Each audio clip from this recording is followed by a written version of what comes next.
Om Sahanā-Vavatu, Sahanā-Bhunaktu, Vīryam Karavā-vahai, Tejas Vinā Vadhīta Mastu, Vidvishā-Vahai.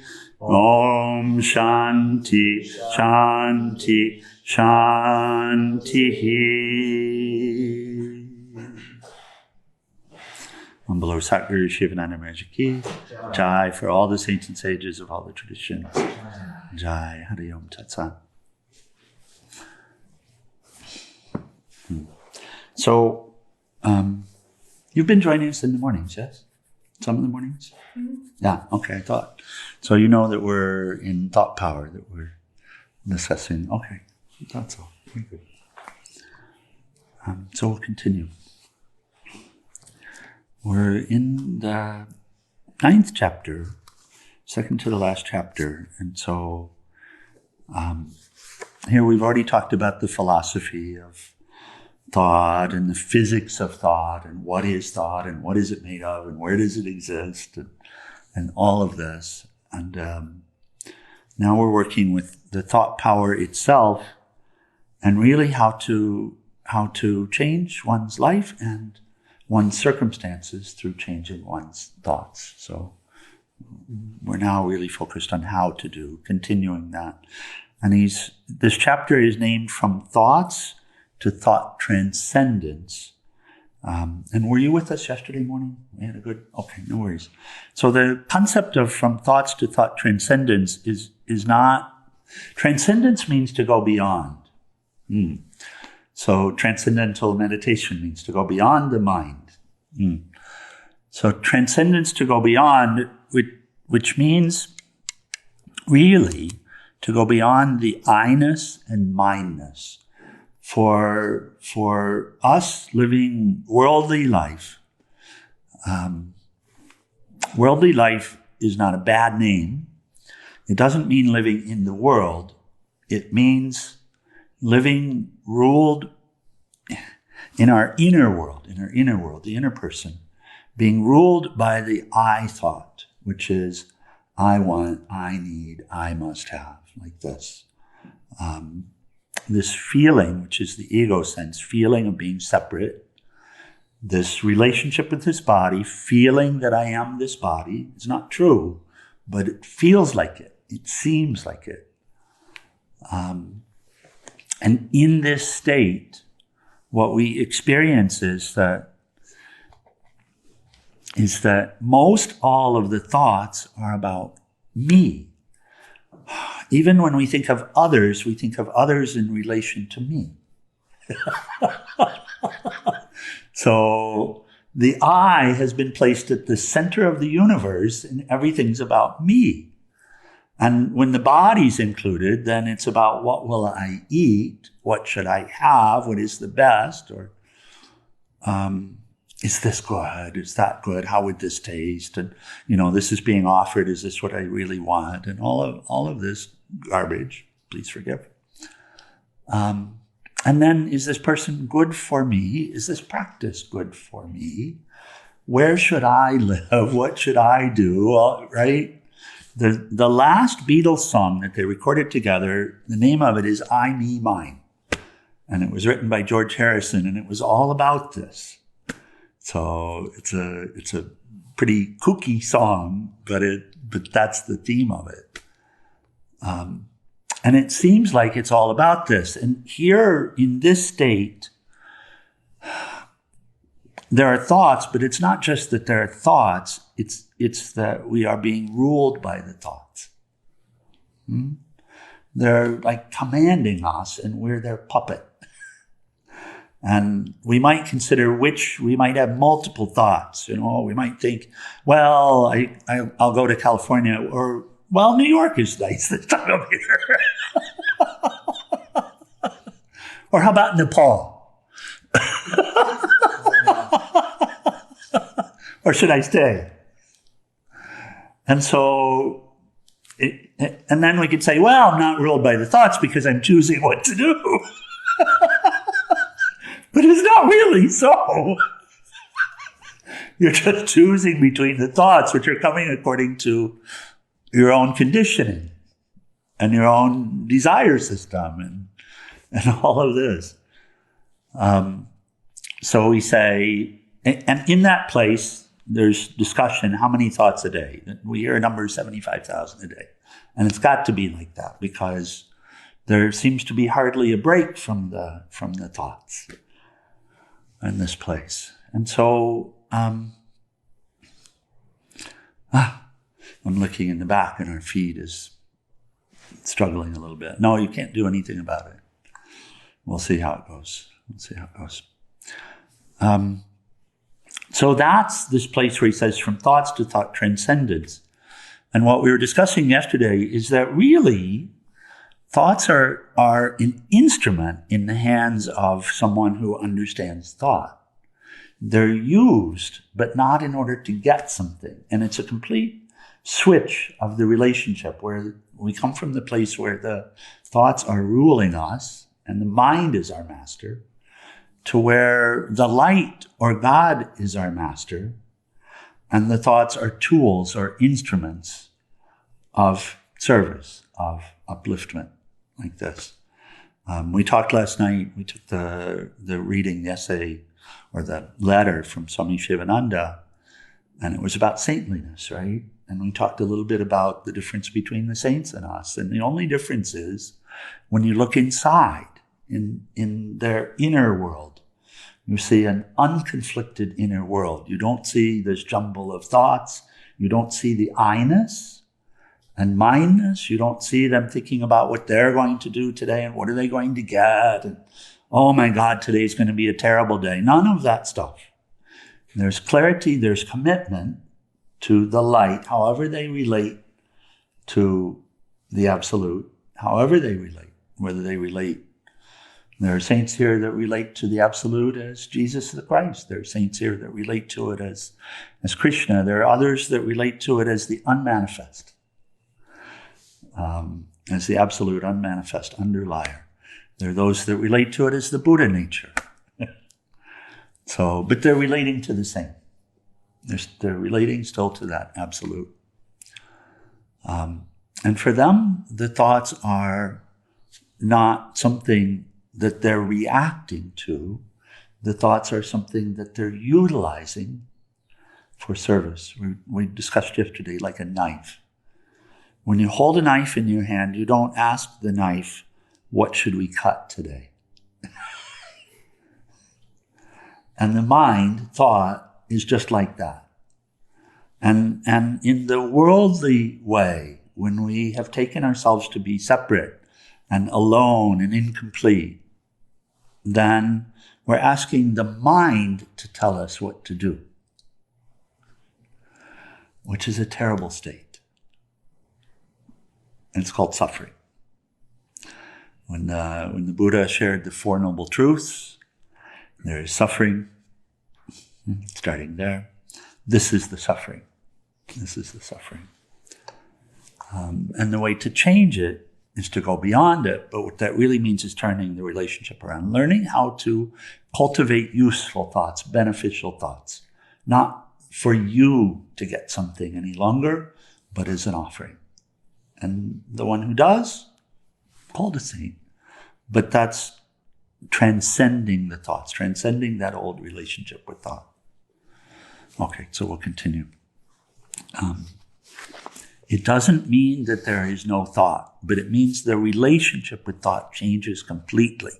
Instead of being bombarded by thought, instead of looking at something and having to deal with the stories about it and the name of it. And when was the last time? Oh my God, and you smell food and the mind immediately says, pizza. And then, not enough oregano. Oh, what's the best pizza? Is there a good pizza around here? It'll say, I don't know if this place is good. I was here a couple of weeks ago and it wasn't very good. And maybe...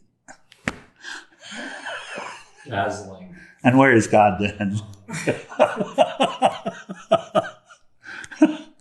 In truth, the pizza is a form of God. It's not pizza. Anyway. So, transcending, where we're not bombarded by them, but where they're useful tools in our hand. He says, thoughts are of two kinds, pure thoughts and impure thoughts. And here he's speaking specifically of from pure thoughts to transcendental experience. Thoughts are of two kinds, pure thoughts and impure thoughts. Desire to do virtuous actions, japa, repeating mantra, meditation, study of religious books, etc., is pure thought. So contemplation on the highest nature, relationship, communication with the highest relation, with the highest nature, which we do through japa and religious books, study of, and meditation, contemplation, like this. It says that's pure thought.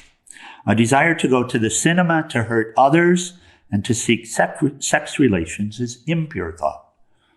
What's the difference between the two kinds of thoughts, Shivadas? Lower nature, higher nature. Very good. And as it relates to I, how would you answer that? The I wants to be satisfied, the ego wants to be satisfied. In what's called impure thought. And in the pure thought?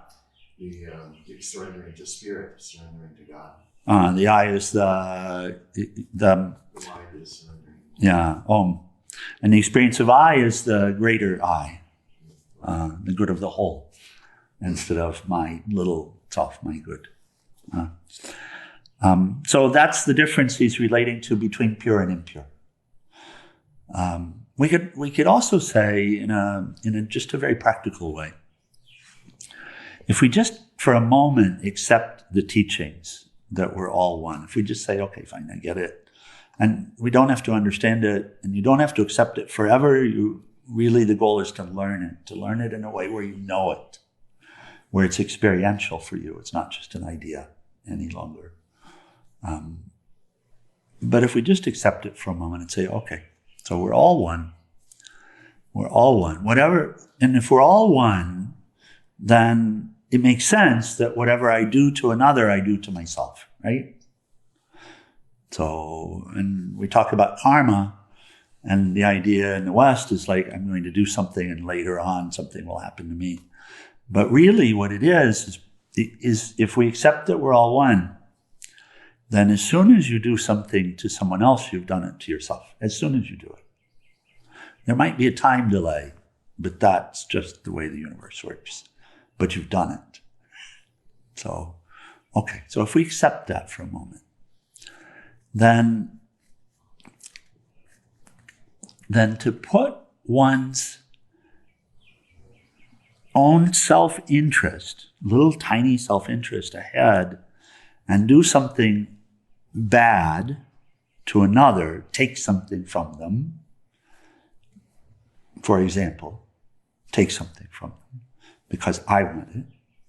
Kids will do this, little kids will do it, right? I want it. Or they'll have the temptation to do it, and then they have to decide whether to do it or not. Okay, so I do that. Who have I taken it from? Yourself. Myself. And do you suppose that will hurt me? I'll experience pain because of it. Yeah. So that's another way to help understand what he means by impure. Pure is that which supports the truth of us. Impure is that which does not, is the other way of saying. Okay. Impure thoughts should be destroyed by the increase of pure thoughts, and pure thoughts also should be given up in the end. So the impure thoughts, if we accept that we can change our thoughts, he's saying the impure thoughts, you have to get rid of them. Like that, you have to get rid of them. Because they won't serve you. They won't be beneficial to you. At all. Our dear peace pilgrim here would say, if you knew the power of your thoughts, you would never think a negative thought again, which is like this, a judgmental thought, acting from anger, hatred, or like that. you wouldn't do it. You wouldn't have the thought, because the thought is really the action, and it would bounce back to you immediately. In the Peace Pilgrim documentary, and if you stay tomorrow evening's movie night, and we'll watch the Peace Pilgrim documentary and talk about it. So in it, Maya Angelou, have you ever heard of Maya Angelou? Good. She's a saint. If you look at her motivations, you'll see no self-centered motivation there. So that tells you something. She's a saint, very saintly. And so she talked about Peace Pilgrim on this documentary. You would see it. And she said this, she said, Peace Pilgrim got it. She got it. And we'll explain. She got it, she would say. With the marrow of her bones, to the marrow of her bones, to the center of her being, she got it. She got it. And so she lived it. She says there's a Confucian saying, Confucian saying, to know and not to do is not to know. Most people say they know, but they don't really know. Not really. If they really knew that what goes around comes around, this is her words. If they really knew that what you do comes back to you, then how could they ever do a mean thing? Even for your own self-interest, how could you do a mean thing if you knew that it comes back to you? So what she's pointing out is really the issue is people don't know. We don't know. We say we know, but we don't know.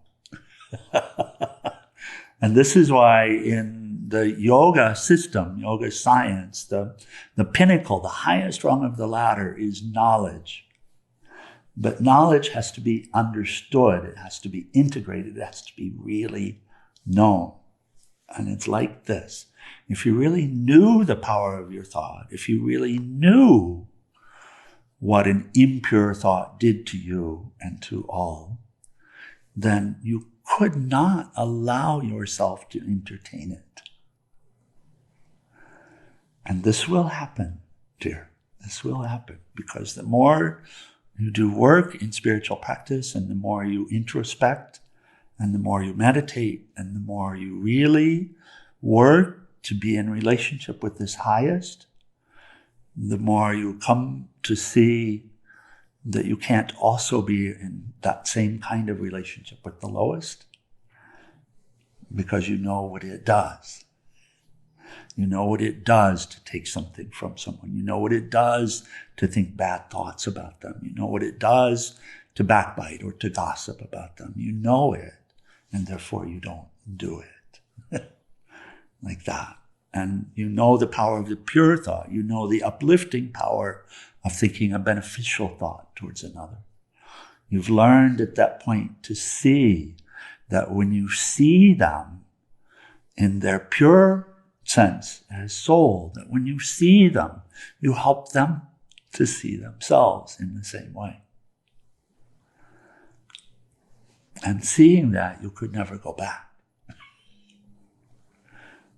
Seeing the power of pure thought, you couldn't go back.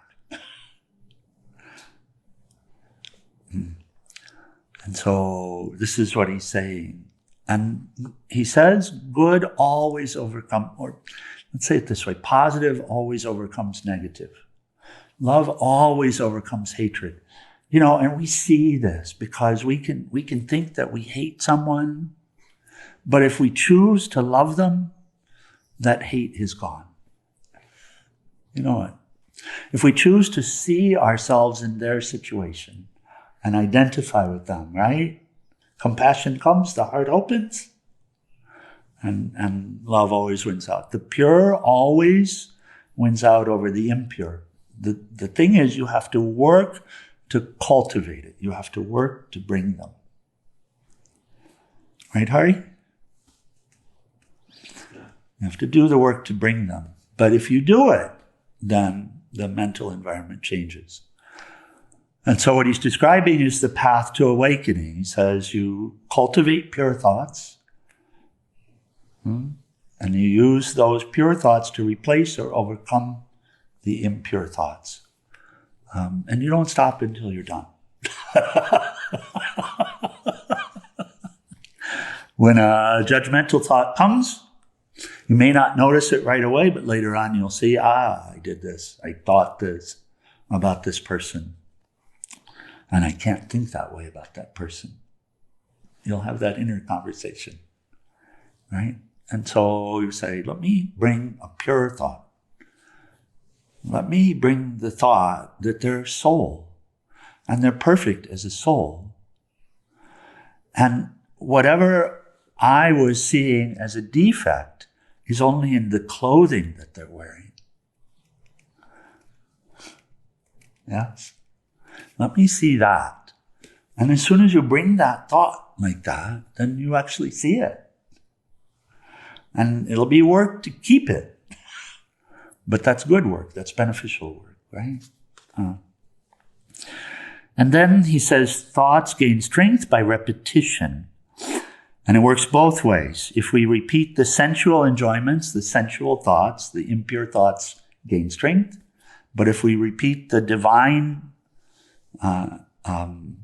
actions, the sadhana,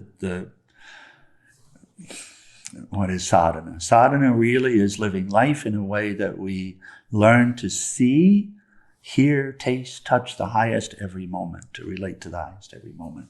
That's what sadhana is. Paramahansa Yogananda, there's a beautiful quote on the wall. He says, the way to God is through continuous practice of his presence every moment, along with deep meditation. And this is really sadhana. People have an idea that yoga asanas are sadhana and that pranayama is sadhana. And in a way, but what's the goal of yoga asana or pranayama? It's to get the mind in the place where we can practice the presence of God continuously every moment. And then he says the real swarupa, the real nature of the mind, is actually sattva only. Pure mind, or we could say mind is naturally pure. It becomes impure through these relationships with the sense objects and with the senses, and this sense of I, me, mine, and the need to attain to something for me. But it's naturally pure, he says. Rajas and tamas join sattva accidentally in the middle. They can be removed by sadhana, spiritual practice, or purification practices such as tapas, austerity, selfless service, dhamma, charity, sama, practicing equanimity of mind, japa, repeating mantra, worship, relating to God, however we relate. Worship has a simple meaning, really. We saw something, and Shivadas, you shared this a month ago, I believe, this quote from A Course in Miracles, and it just stopped because it's what we're dealing with, and it's a very simple way to see what we're actually working to do.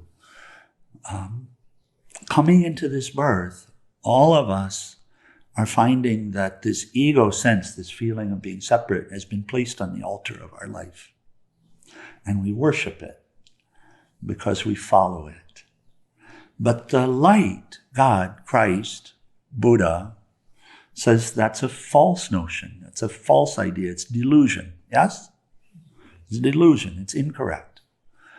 In fact, we're all one. And they will all say, follow me, and I'll help you to understand. I'll take you to the promised land. Yes? And they don't mean follow that person. They mean follow the teachings that I'm sharing with you. And let me be your example. Let me show you the way. Christ says, pick up your cross and follow me. Right? Let me be the example. Let me show you the way. And so when we worship Christ, or we worship Krishna, or we worship the light, we're not worshiping a person. We're actually worshiping that highest. And what does that mean? It simply means that, most of us in this age, we worship money, or we worship our privacy, for goodness sakes, or we worship our own safe time, Hari. We worship our own safe time. And really that's all ego stuff. So that's I, me, mine stuff.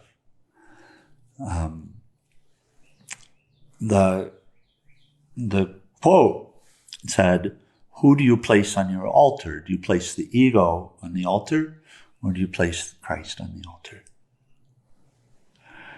And it's like that. It's like that. Or Krishna, or the light, or Saraswati, however we relate.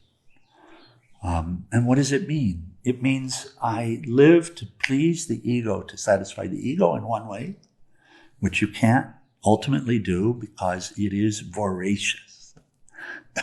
Large appetite. A monstrous appetite, and it gets bigger every time you try to feed it. You can ask yourself, we can do the simple things first. How much ice cream is enough? It's a funny thing because there's too much, but there's not enough. You'll know too much when you feel sick to the stomach. But then still, yeah. How much money is enough? I can speak to this one. It doesn't exist. It doesn't exist. However much you have. The one who's president. Look at Russia right now. The one who's czar wants to be czar of more. The one who is president wants to have more votes. The businessman who has $248 billion wants another 100 or 200. It's not enough. It said that even this entire universe is not enough. There's no satisfying it. When you try to satisfy the pleasure-seeking urge, it just seeks more because it's never enough. Why? Because it never satisfies. And there's something within you saying, I'm not satisfied. This is not it. This is not it. And that's really a calling back home, calling to the light. So he says the real nature is this purity. So worship, this term, means not doing things in order to feed that ego sense, not trying to satisfy it, but living for the light itself, dedicating one's life to the light. And we can do it in little ways, which is we can sit at the altar and think about, or when we work, we can make an inner offering. Dear Lord, this is for you. I do this for you. Please receive it.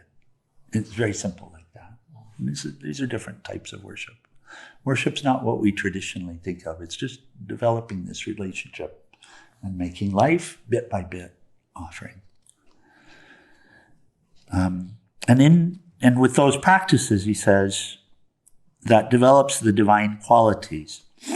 And rajas and tamas perish. The mind becomes more and more sattvic, pure, one-pointed. It stays on point.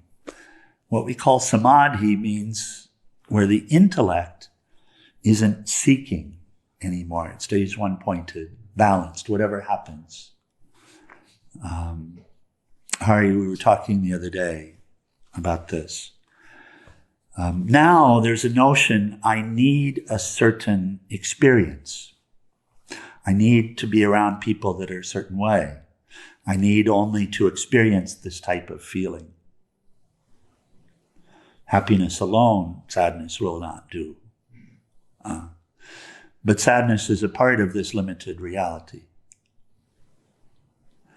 The one who's in samadhi will accept that as God in the same way they will accept happiness as God.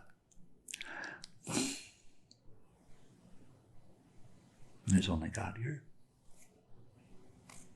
Samadhi means undisturbed intellect. No seeking. No need to run away from anything. If you feel a thing, fine. Huh? Fine. What's wrong? The mind says, I'm stable. I'm with you, dear Lord. Whatever I feel, whatever I experience, it's only you. Yeah? Samadhi. Eyes open. Eyes open. See what's here. Oh. So he's talking now about the point at which we're freed from the whole thought mechanism, where it's no longer ruling us. We have a relationship with it, but we're not affected by it any longer. You're not the thought. So he says, then it, the mind will be pure, subtle, steady, and one-pointed. Then it will melt in the subtle, invisible, homogeneous Brahman. It will mix with Brahman now, just as milk mixed with milk, water with water, oil with oil, and nirvikalpa samadhi will result. So the integration is the result of it. And we'll close out this chapter, just read a little bit more. He describes the Raja Yoga method. And the Raja Yoga method, again, Hari, is Prati. Finished it? Okay, very good. Pratipaksha Bhavana, which is? It's the replacement of the thoughts. Replacement of what with what? Of the negative with positive. Okay. Of the impure with the pure. So he says, substitute pure thoughts for impure thoughts. So he's describing the Raja Yoga method. This method of substitution will destroy all evil thoughts. This is very easy. This is the method of Raja Yoga. The method of driving the thoughts at once by will force or by using the formula, get out, oh evil thoughts, is very taxing. It's not suitable for ordinary people. It demands tremendous willpower and spiritual strength. You must rise above pure thoughts and attain the supreme state of thoughtlessness. Then only you can rest in your own Swarupa, then only Brahman. So he's saying it in a different way. He wants to make certain we get the point, because this is the key point. The way out of the madness. There's one way, ultimately. The way out of the madness is to replace the negative, limited thoughts that we've been stewing in and meditating upon and all of this, to replace them with pure thoughts. And we've discussed what are the pure thoughts, to replace them. And we'll summarize here on Wednesday morning, we'll summarize the 15 techniques. Wednesday morning or Thursday morning? I think Thursday morning. Well, just for those joining us online and for you as well. We'll summarize the techniques, and there are 15 different techniques to change the thoughts. Depending upon the types of thought patterns and such that we're working with. They've all been discussed here. We'll just pull out the summary and go through them. But this one, replacing negative, limited, or impure thoughts with positive, beneficial, or pure thoughts, is a fundamental one. It's really, generally speaking, the easiest, the most straightforward way. And we just gave an example earlier of how to do it. You start with a resolve. You say to yourself, I will change my thoughts. I know I can do it. Dear Lord, with your help, I am confident I'll be able to do it. It's the most important thing to me in the world to change these thoughts. I want to think only of you. I want to only be of service. I do not want to entertain any negative, limited thoughts about anyone. I am tired of causing pain. I do not wish to cause pain any longer. I am all in. I am committed. So you say something like that to yourself. And if you're strong about it, if you're really firm about it, if you're serious about it, then you're going to find a friend inside of yourself that will help you whenever you have a negative thought. It will show it to you later. Yes? Yeah. You might not see it at the moment, but later on you'll get a replay of it, and you'll have an opportunity for remorse and recommitment. You'll have an opportunity to see it and to say, oh my God, I failed. I'm so sorry. I don't want to do that. I understand what can happen, or I see what happened because I said that thing. Right? I see that this person is very upset now. I see that he didn't understand it the way I really intended, or I see that my intention to hurt her actually did come through and she got it, and I didn't really want her to get it. Right? And so you'll have that opportunity for remorse. You'll have the opportunity to say again, I will do. And you'll utilize the practices and you'll see bit by bit that they change. And you'll develop confidence in the practice more and more. And then where does that go? It goes finally to a world where those negative limited thoughts, they don't pester you any longer. Where when you see someone fresh, new, that you haven't met before, there's not the judgmental tendency anymore. There's not the interest or the seeming desire to compare yourself to them and to call out their defects. That you'll find that at some point falls away because of the practice. It doesn't do it by itself. It only does it because of the practice. And practicing, you'll see the time where it's less and less of a tendency to do, and then finally one day, no, none of that. Just seeing them as my brother, sister, or ultimately seeing them as the divine, seeing them as soul, accepting them immediately, having some beneficial thought, seeing perhaps that they're suffering with something, having an understanding of what they're suffering from because they're caught up in a thought groove that's not serving them. Recognizing that, bringing a beneficial thought, simply being present for them, and maybe they'll say something, maybe they'll ask a question.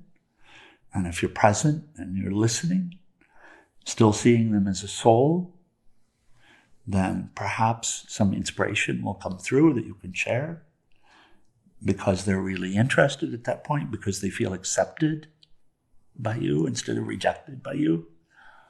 You know, a person feels accepted or rejected by you based upon your thought relationship with them, not their own nature. And whether you're able to be present for them. And when we get past the fear and the idea that I have to run away from them because they're a certain way. Yes? Then we find the capacity to accept them as they are. And they'll feel it. And so perhaps they'll ask a question or they'll open up and we'll be able to share something of benefit. The whole world will have changed. The old world where people didn't listen to me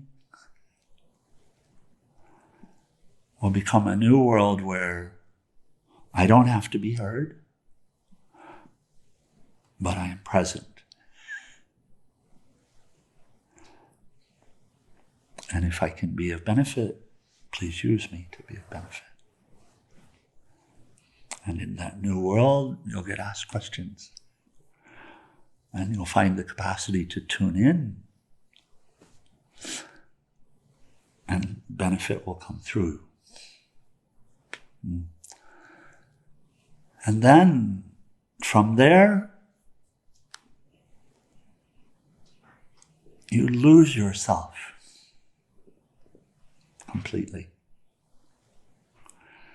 What does that mean? The I, me, mine, the self-interest. I need this or I need that. You lose it completely. You find yourself in service, being utilized in ways that you might not have imagined in the flow of life.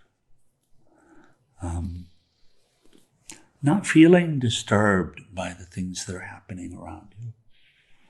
by the things that people are saying, but having the clarity which is coming from God, the clarity to allow yourself to be used for benefit without wishing anything for it, without being caught up in all of the what do I get kind of stuff. And what he's sharing is that leads someplace also, even though you've lost the self-interest in being in that place. It leads to the place of absolute peace.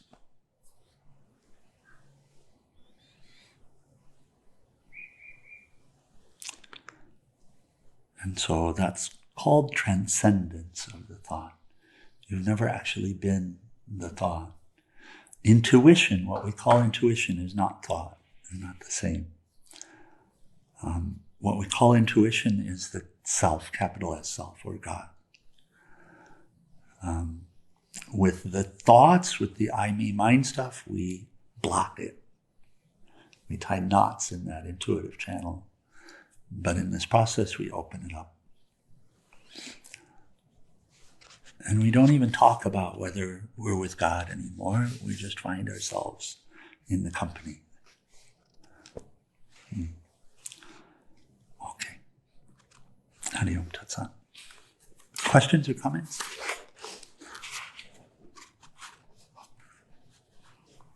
The recollection comes of your story in Pennsylvania.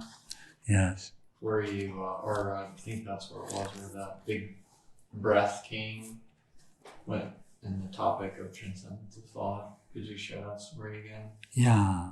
Do you know what I'm talking about? Yeah.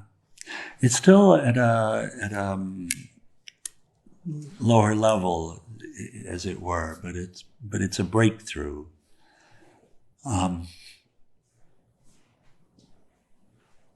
Until we see it, we don't see the patterning of the thoughts. We don't see how they own us and rule us. And the experience that Gopal is talking about is like this. When I was walking on the coast to coast, and the focus was how to serve, a constant questioning inside of how to serve and being present and observing, and then dealing with all the stuff that was arising, and the negative limited thoughts that would arise, and practicing sadhana, using mantra, chanting japa mentally all the time, and like this. So there's a practice in walking pilgrimage, and we were focused on that. And one morning, I started out walking early, and I heard a sound in the woods right next to the road. And immediately upon hearing the sound, the mind said, I heard in the mind, waterfall. And I'll tell you the funniest thing is it's not actually a waterfall. That's just a word for it. And the way it goes is as soon as that word arises, then immediately the comparative function starts. This pleasure-seeking aspect in the mind, the worldly mind. And what it does is, as soon as that word waterfall comes, then it's off listening to this waterfall, which is not a waterfall, and comparing this waterfall with all the waterfalls past, like the pizza experience or any other craziness that we're suffering from. And then I knew where it would go. And then I'm not present any longer. Now I'm just present in the mind with this story of what is the best waterfall, and is this the best waterfall I've ever had? And then I would have to go over and check it out and see, how tall is it and how much water is coming through. I might have to get something to measure it with and see in order to compare it to all of the prior waterfalls. I saw this coming. And I just said one word inside. I said, stop. And it stopped. That whole process, it just stopped. So, and what I was allowed to do because of that is I was allowed to be present with what was clearly not a waterfall, but I mean fully present with it, like a baby experiencing something for the first time ever. And no names about it, no judgment about it, no questions about it. Just, you see, we live in our mind is the thing until we get out of it. None of all that stuff. It's easier to describe freedom by saying, not this, not that. So none of any of that stuff, just be able to be there. And I was there for some time. I have no idea how long, because all that stopped. I know I had a big smile on my face. And then I continued on. So, an opening. And we're really fighting for that opening, working for that opening. To live life in the open, to come out of that place and live in the sunlight. This is it. Thank you, Gopala, for the reminder. It's a taste. But we do the work and we'll all have that taste. We'll all find the place at which we can see it before it happens. Which means you're present. You're present. You're present to the mental process and how it goes, and you found the place where you can assert over the mind, and it will listen to you and do what you say. Okay. Any other comments or questions? We need to close. So page 174 is the final prayers in Arati. We can chant together, and then there's following is universal prayer. Om Trayambakam Yajamahe Surandim Pushti Vardhanam Orvai Rukmeva Bandhanan Mritor Mukshiyamamritat Om Trayambakam Yajamahe Surandim Pushti Vardhanam Orvai Rukmeva Bandhanan Mritor Mukshiyamamritat Om Trayambakam Yajamahe Surandim Pushti Vardhanam Orvai Rukmeva Bandhanan Mritor Mukshiyamamritat Om Sarvesham Swastir Bhavatu Sarvesham Shantir Bhavatu Sarvesham Purnam Bhavatu Sarvesham Mangalam Bhavatu Sarve Bhavantu Sukhinaha Sarve Shantu Niramaya Sarve Bhadrani Pashanto Makashi Dukhabhat Bhave Asatoma Satgamaya Tamasoma Jyotir Gamaya Mritor Mritam Gamaya Om Purnamada Purnamidam Purnamudashate Purnasya Purnamadaya Purnameva Vasishate Om Shānti Shānti Shāntihi. O adorable Lord of mercy and love, salutations and prostrations unto thee. Thou art omnipresent, omnipotent, and omniscient. Thou art Satchidananda. Thou art existence, knowledge, and bliss absolute. Thou art the indweller of all beings. Grant us an understanding heart, equal vision, balanced mind, faith, devotion, and wisdom. Grant us inner spiritual strength to resist temptation and to control the mind. Free us from egoism, lust, anger, greed, hatred, and jealousy. Fill our hearts with divine virtues. Let us behold thee in all these names and forms. Let us serve thee in all these names and forms. Let us ever remember thee. Let us ever sing thy glories. Let thy name be ever on our lips. Let us abide in thee forever and ever. On Bolo Satguru Sivananda Maharaj Ki, and for all the saints and sages of all the traditions. Jai. Short Arati Hari, and that's page 212 in the book. Short one.